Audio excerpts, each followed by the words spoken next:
On va continuer avec le cœur des chérubins, les anges de la sagesse et de la révélation divine, qui ont aussi un psaume qui leur est associé. Ce psaume est associé aux chérubins parce que ce psaume est un psaume des révélations qu'on va utiliser pour les révélations profondes. Ces psaumes sont souvent appelés pour éclairer l'esprit, pour ouvrir les portes de la connaissance divine. Il y a ceux qui ont leurs mots à eux, mais lorsque tu n'as pas tes mots, tu vas faire appel, tu vas utiliser le psaume 19. Ce psaume-là dit au début, les cieux racontent la gloire de Dieu et l'étendue.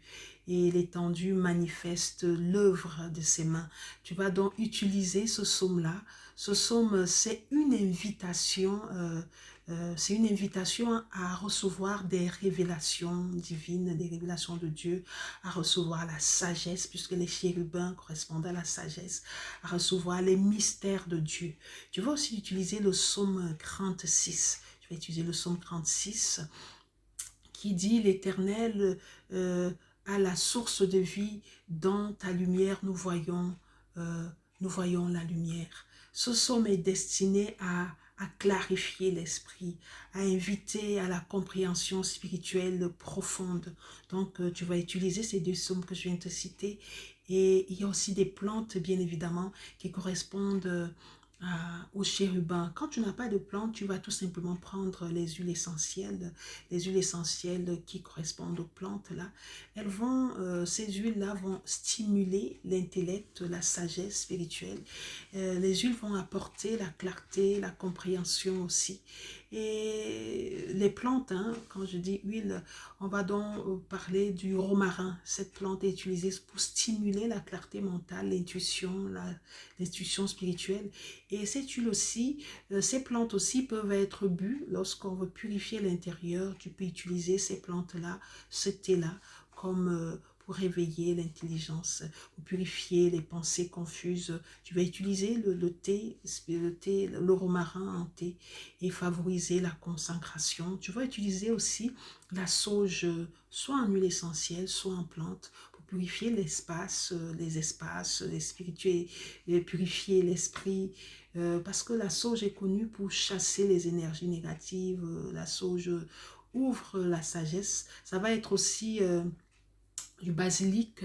Il y a beaucoup de plantes qui correspondent comme ça.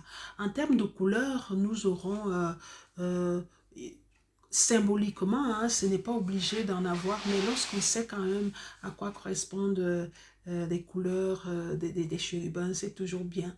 La sagesse, pour invoquer la sagesse, on va être en bleu, azur et or. Ou or, en bleu, azur ou or. Ces couleurs invoquent la clarté, la vérité, la sagesse et invitent les chérubins très souvent lorsqu'on les porte.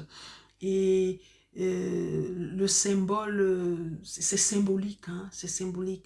Euh, Quand on va invoquer, on va donc porter du bleu ou de l'or or. Et pour invoquer donc les chérubins et avoir la capacité de garder, d'avoir cette sagesse des chérubins là, on va être là. Et le chef, le nom du chef dominant de ce cœur des chérubins, c'est Raziel, qui est un ange qui va être, on va dire, le commandant du cœur des chérubins. C'est le gardien des mystères, le gardien de la sagesse. C'est lui, on dit très souvent, qui détient le secret de Dieu. C'est avec cet ange-là que quand tu veux de la sagesse, tu vas appeler Raziel.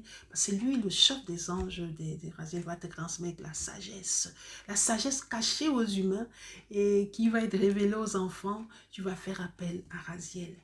Et puis, tout juste après, il y aura les crônes, le cœur des crônes, les anges de la justice et de la stabilité divine, comme je disais tout à l'heure. Ils ont aussi un psaume, comme tous les autres cœurs.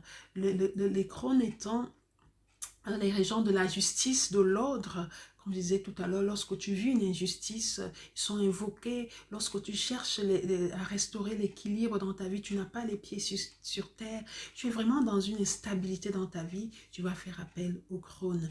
Et pour prier, pour invoquer les crônes, tu auras besoin du psaume 89 quand tu ne trouves pas les mots pour exprimer ce que tu ressens, que tu as besoin d'équité, tu veux des fondements de ton trône, tu veux la bonté, la fidélité, tu vas invoquer le trône. Ce psaume-là appelle la justice divine et l'établissement de l'ordre divin dans ta vie, dans la vie des hommes en général. Donc tu vas utiliser ce psaume. Il y a aussi le psaume 93 que tu vas utiliser. Il dit, l'Éternel règne, il est vêtu de majesté, l'Éternel c'est saint de force.